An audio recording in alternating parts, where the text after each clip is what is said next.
Hi there, my name's Whitney and welcome to my garden. I am here in zone 6B, 7A in northern Utah, and I'm super excited to show you guys around because a lot has changed since last time. So I'm gonna start today with the potato bed. Here you can see we actually planted 5 different varieties of potatoes, and most of them came up, no problems at all. We actually just mounded this. So as the leaves grew up, we're actually adding some more soil in here to help those potatoes continue to develop. So I was told that where you plant your seed potato, that is the lowest place that you will get tubers, and then they'll only develop up from there.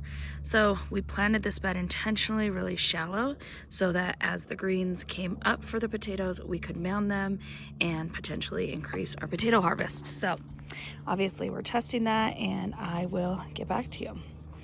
You'll notice I added a lot of color into the garden. I thought we were having a problem getting pollinators in, so there's gonna be little baskets and flowers and stuff kind of sprinkled throughout the garden. Look at this beast. This is my husband's tomatillo plant here.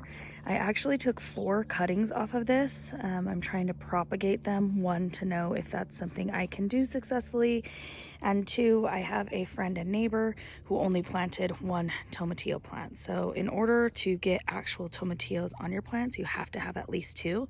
We have several. We have some in these beds over here as well. But my mother-in-law had planted just 1 tomatillo plant, and it looked like it had tomatillos on it, but when she actually took the tomatillos off to harvest them, they were just husks that were totally empty. So you can see right here, this looks like a little tomatillo. The blossoms on this plant are really pretty too, and as you can see, this plant is a tangled, mangled craziness, but I'm letting it go because it seems to be really thriving. I did get my first batch of homemade compost and put it here around this plant and in a couple other places on some of the tomatoes that are in pots, things like that. So really excited. I did just last week get a case of tomatillos, and I was able to prepare and can tomatillo salsa. So the case of tomatillos that I got, I actually ordered from a local produce company because these obviously weren't ready, and it was a really good deal on them. So I ordered them, and we made so much tomatillo salsa. I was able to can 14 quarts and then a whole bunch of pints, and then also I took it to a family party. I gave some to a friend, and I still have a ton in my fridge. These are my beets, and they are doing really, really well. I actually yesterday just started thinning some out, pulling them out, root and all, so that these will have actually space to develop. I use the beet greens a lot, juice the beet greens, and yesterday I made kale chips, but I did it with kale, beet greens, and turnip greens. So, and they were really, really good. The beet greens were actually my favorite. So I'll definitely be pulling more of these out, giving these some space to really develop an actual beet. But they're doing really, really well. Loving those. All right, down here you'll see some spinach popping up, and then finally it looks like this is starting to do something. Been harvesting a little bit off of it, but not really getting a ton. Probably sharing more with the bugs than we're getting, but that's okay. Here we have some bell peppers. The peppers are starting to flower, and I will tell you, the weather here has been insane. So we had highs that were nearly 100 degrees 2 weeks ago, and then a week ago, and then this week we had lows that were in the 50s. So a 50-degree temperature swing will really wreak some havoc on your peppers. And this is just a green bell pepper.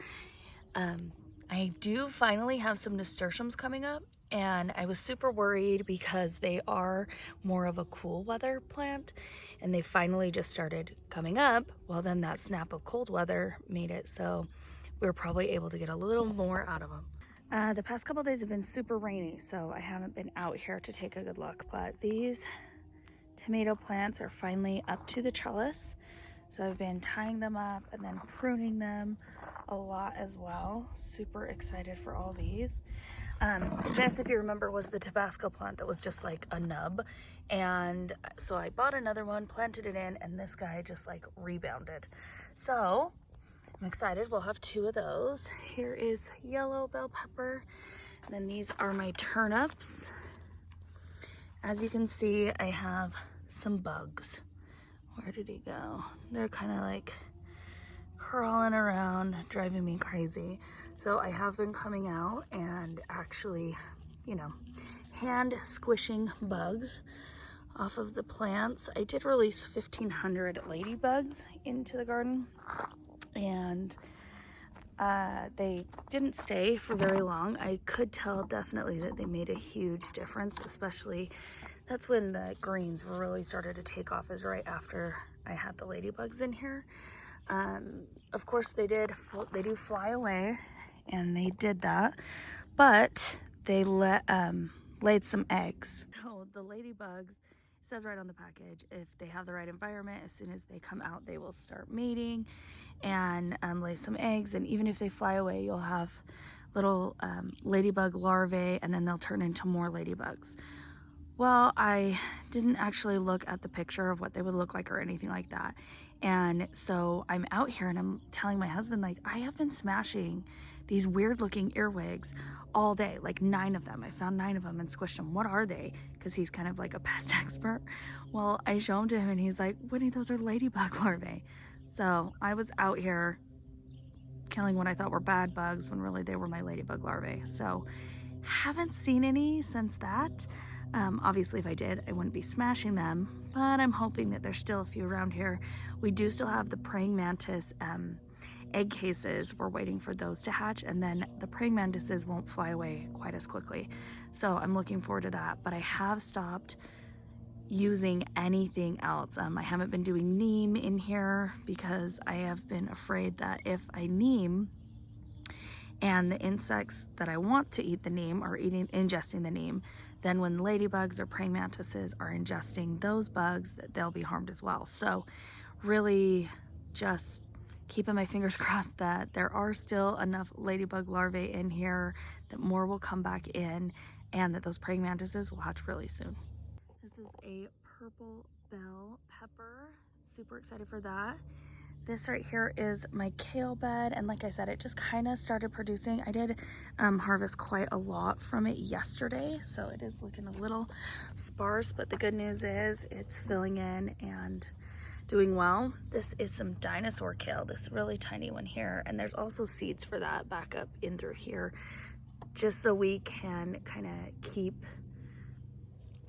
greens growing. Here's a little nasturtium. You can tell it's having a rough go. The insects are really liking the nasturtiums, unfortunately. Here is a red beefsteak tomato. Like I said, I finally can tie them to the trellis and start training them up. That is a yellow pear, and it's growing like crazy. This was a replacement pepper. I had a lunchbox snacking pepper, and it didn't make it. So I replaced it with this. And if you look here on the back of these leaves, these little teeny insects that are just crawling around, they are what are destroying the plants. So I do notice that there are a lot more spiders in the garden. I've also turned into like a crazy lady. If I catch a spider anywhere else in the yard, I'm like getting it to the garden, because I've noticed the plants that had spiders nesting on them are doing a lot better. So yeah, I've been transplanting spiders, worms. It's gotten a little weird out here.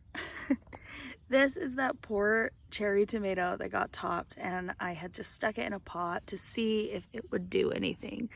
Well, it is. It's doing really well, and my husband was like, he can't function in a pot. So he just kind of stuck him here in this space.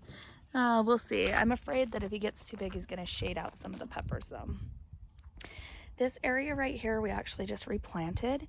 So there's carrots throughout right here, rows of carrots in here. This is red Malabar spinach. So I heard that that's a little more heat tolerant. I definitely know that now that it's July, we're gonna struggle with really high temperatures, and all of my greens along the back here are probably gonna go to seed. So I'm trying out a new variety. It also looks kind of cool, like it vines and gets really tall. So that'll be fun to see. Haven't ever grown that. Here is a jalapeno pepper, doing well, loving life. Look at this guy. At least he has this little teeny tomato on there, and yeah, a big flower. Loving that as well. Like I said, I don't think that all of our tomatoes, any of our plants, were really getting enough pollination. So trying to get some more in here. Notice I planted marigolds, and then I have, you know, pansies, and I did some hanging baskets to try and attract them as well.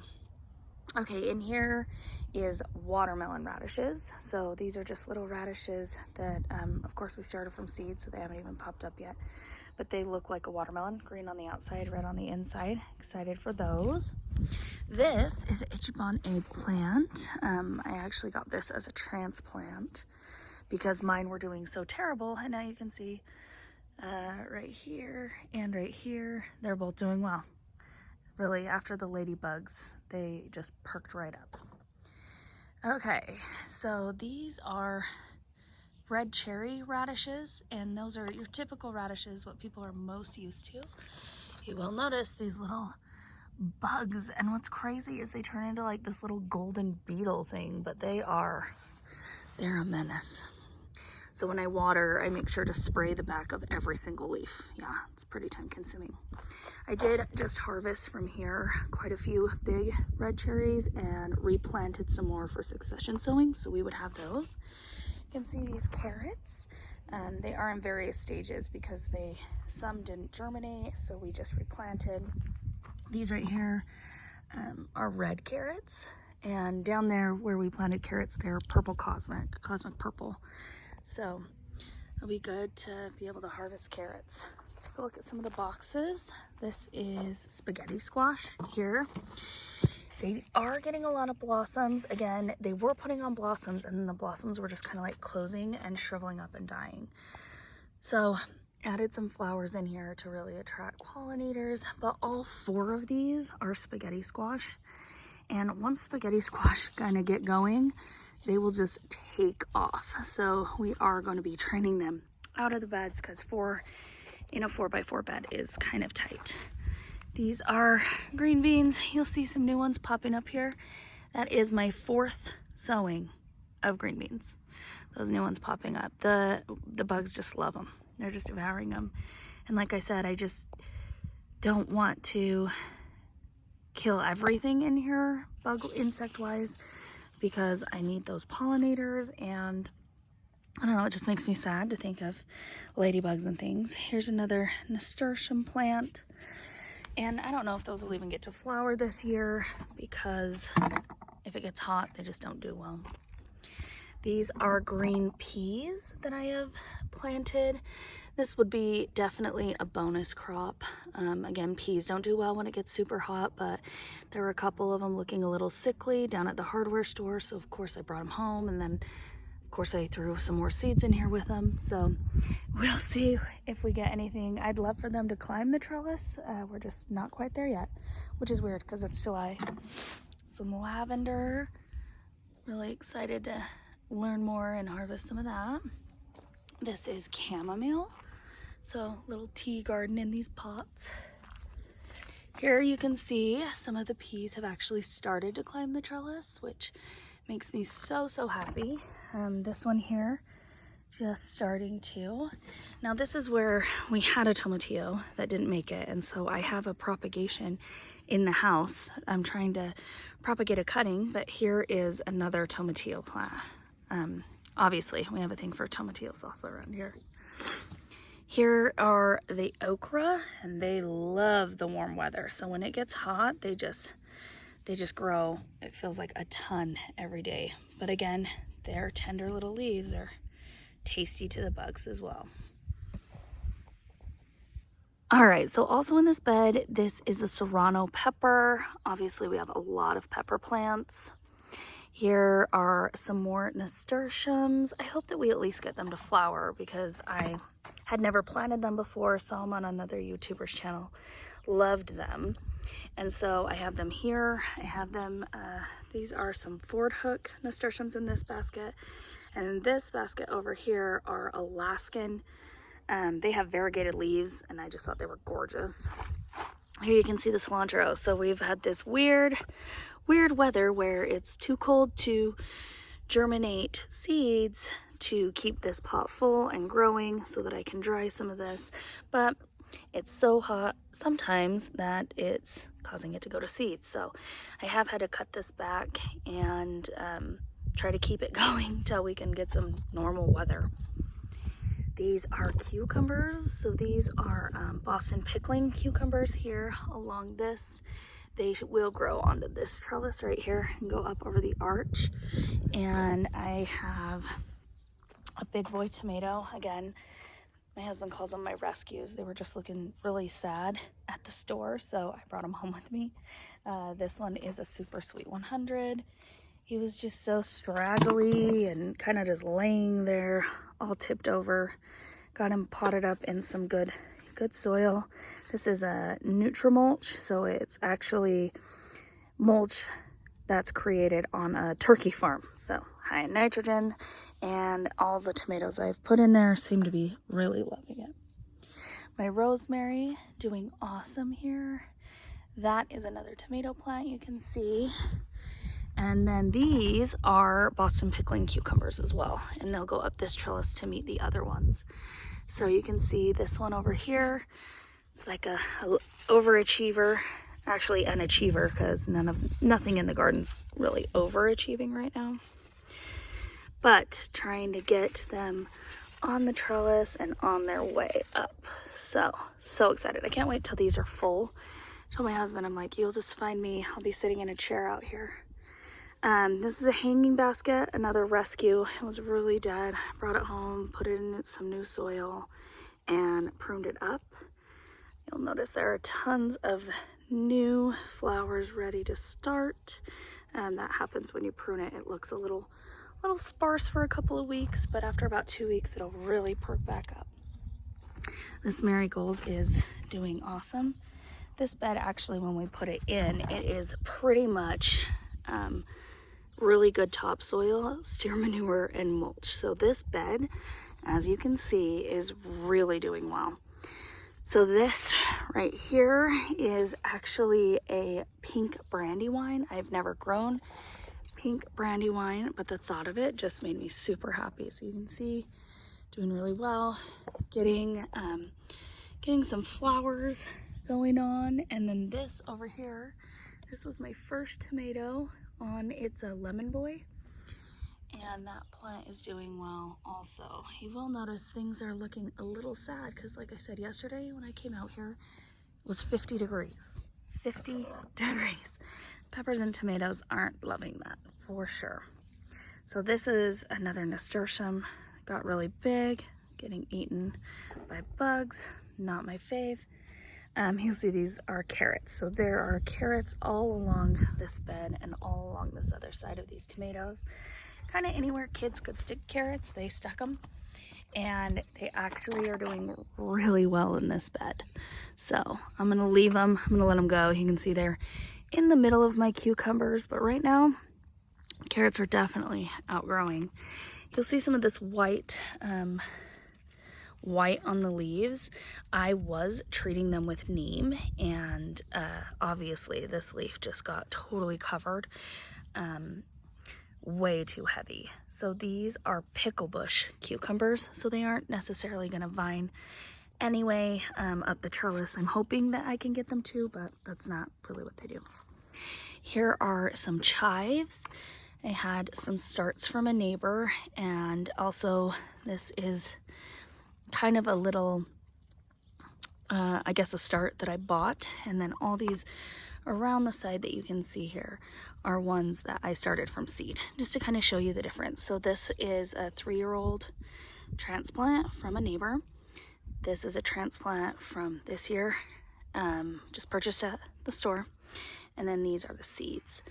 So chives are one that are very prolific. Once you get them growing, they you just cut them, they grow again. And you can see this one was cut, and then all this new growth has come out of it. So I love chives. Love those on baked potatoes, things like that. Here's the other side of this. So here's what those flowers look like when they come back after I've pruned them back. And then these are wave petunias in there, and they are gorgeous. Don't like the cold as much either. Okay, this is our dill, and this is actually something that I'm gonna harvest these off of. These have gone to seed. This whole entire bucket would be this big right now, but we did have, we lost all of the dill when we went out of town and didn't get properly watered. So these I did let go to seed. I use these when I am pickling, so I put them in the jars of pickles. I love the way that the head, when it's gone to seed like this, the way that it looks inside the pickle jars. So I'm actually going to take these great big ones off and put them here in my little basket, and then I will tie them up and hang them upside down in the house in the basement to dry. And that will let more light into, you can see the younger little seeds that are coming up that have sprouted. And I might even plant some more since we still have a little bit of time where I could get more dill. Now, the reason the dill is planted in a bucket and not out in the yard is because dill will just kind of take over everything. So wherever you plant the dill, if you're planting it directly into your garden, just make sure it's got a lot of room to go. So here we go. You can definitely see that these little starts are going to be able to get a lot more light now. And I have a pretty decent bunch of dill to take in the house and dry. Love it. Okay, this is the zucchini bed. Look at this. This thing has just exploded, gone totally crazy. So this is yellow zucchini or crookneck squash. Same with this. And I just have to show you, look at how many squash it has going on here. Now I am going to actually pick a couple of these off just because I do not think it is going to thrive and be able to produce that many zucchini. You can see this poor guy started to grow and then just kind of stopped developing and is rotting on the vines. So you don't want to have your squash plants just so covered. I mean, if you look down in here, there are just tons and tons on here, and there's no way it's going to be able to produce all of those. So unfortunately, a few of them are going to have to come off so that I can get anything off here at all. These are green beans over here on the side, and they are doing wonderful. This is peppermint, and over there you can see some spearmint. I did have to take some of the plants for the tea garden out in the front. They just aren't meant to get this much sun. All right, here's one of the things that I was super excited to show you. One of the really big changes. This is and I'm sure I'm gonna slaughter this, but Espionade apple tree, and it is grafted, meaning there are 3 different varieties of apple on here. So you can see the Gala apple will grow on these bottom branches. I believe this is Fuji apple and Honeycrisp up here on top. And look at that, we already have an apple. So excited. Obviously I haven't finished all of the yard, but I have taken in these holes that used to have some trees in them and planted some sunflowers. I know that sunflowers are really, really good at breaking up clay soil. They're beautiful. They'll bring in a bunch of pollinators. So really excited to add some sunflowers, and I'll show you some that have already popped up. This right here is, I believe, the icebox or the Jubilee. This is the Jubilee watermelon, and it's it's going. It's a little slower growing than some of the other stuff back here, but definitely it's starting to vine. I will tell you, we had a volunteer melon from literally 2 years ago come up, and I'll show you that in the grass. This one is our ice box, and I just threw some seeds in case these transplants didn't make it, and the seeds are growing really quick. The watermelons they're doing okay. Might have to give them some compost or something to really get them kicked into high gear. This is a honeydew melon, as you can see, putting some flowers. Hopefully it will be setting some fruit here in the next little bit, but this is doing really well. My vision with this area, it's like the desolate desert over here, is that all of these vining plants are gonna just kind of take over this area. Next year, possibly this year, maybe, I mean, it's my next project to start working on. I'm actually gonna be building a terrace here.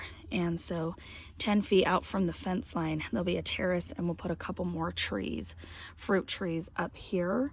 And then keeping these, you know, things that vine and need a lot of room, they'll kind of come down over the top of the terrace. I'm gonna use railroad ties, you know, keeping it redneck. Okay, this is my cantaloupe. This poor guy, I did not think was going to make it. So I purchased some seeds, stuck them in. Now I have 5 cantaloupe plants. So if the weather can level out and be consistent, we will probably have a ton of cantaloupe. And here is something that just, I mean, surprised even me. These are the pumpkins that we transplanted, that the kids started inside. And just look at the size of these leaves. Just huge. You can see this one's getting eaten here, but just huge. So excited. Very, very excited for this. Each of these holes has 2 plants in it that were transplanted, and then I also stuck some seeds in here. I was really afraid that the kids, the transplants weren't going to make it. A lot of them just had looked really rough, and so I stuck some seeds in. So you can see this is literally this plant here with these big leaves is a seed that I just started here, direct sowed right into the ground. This one here you can see, massive.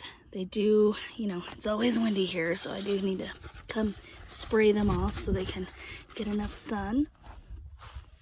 And this one actually has shriveled quite a bit.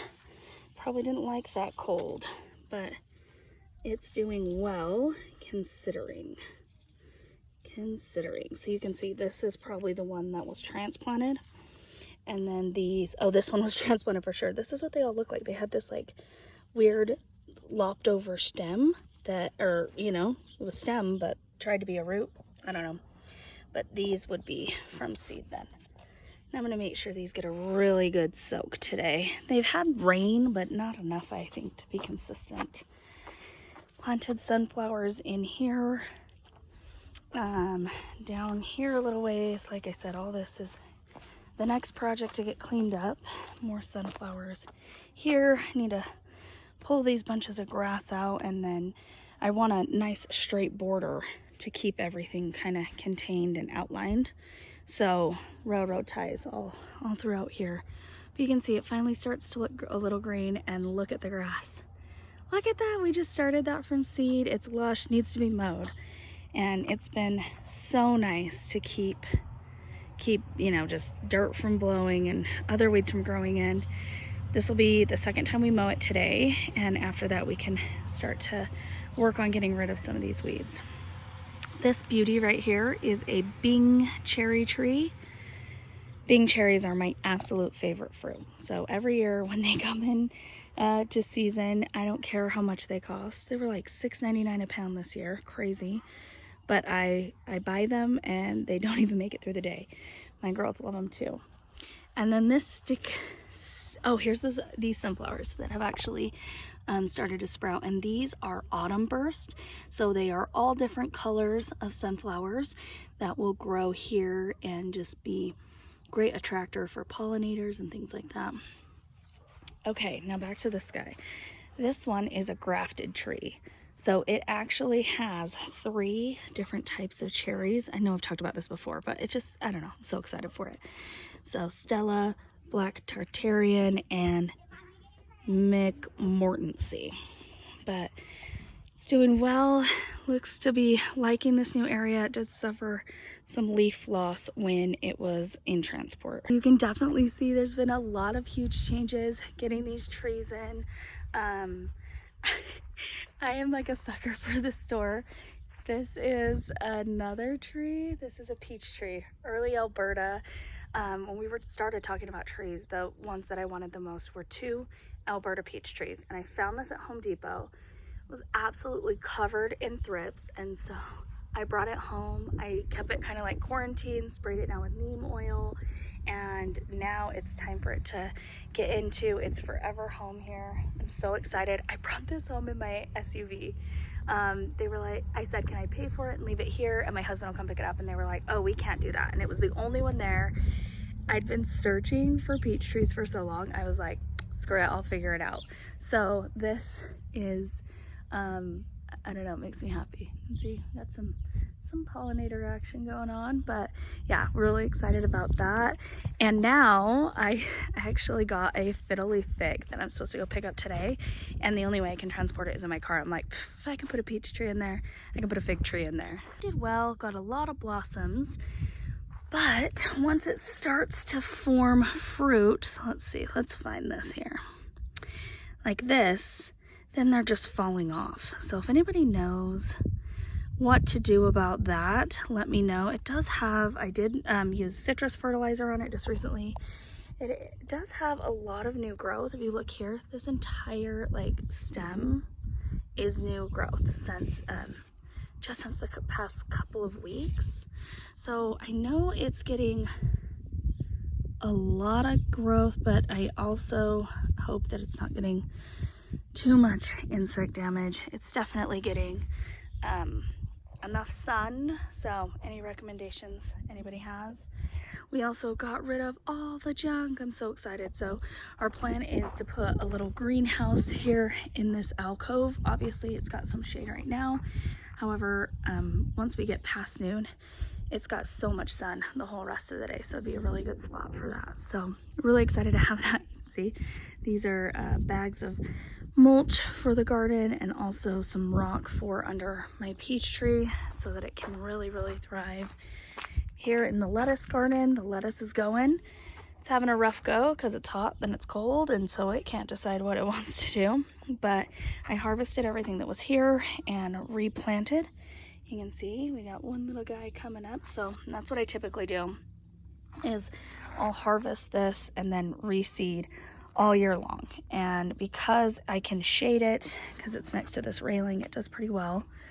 Up in here are nasturtiums. My plan was that these would be able to kind of trellis down and also probably provide shade, but again, they're cool weather as well. So they're gonna struggle at the same time this lettuce does. Thank you so much for joining me in my garden. Like I said, I'm here in northern Utah, zone 6B, 7A. So hopefully if you were in a similar zone, something here has helped you. If you've been following along for a while, you can see things are finally starting to really take off and get green.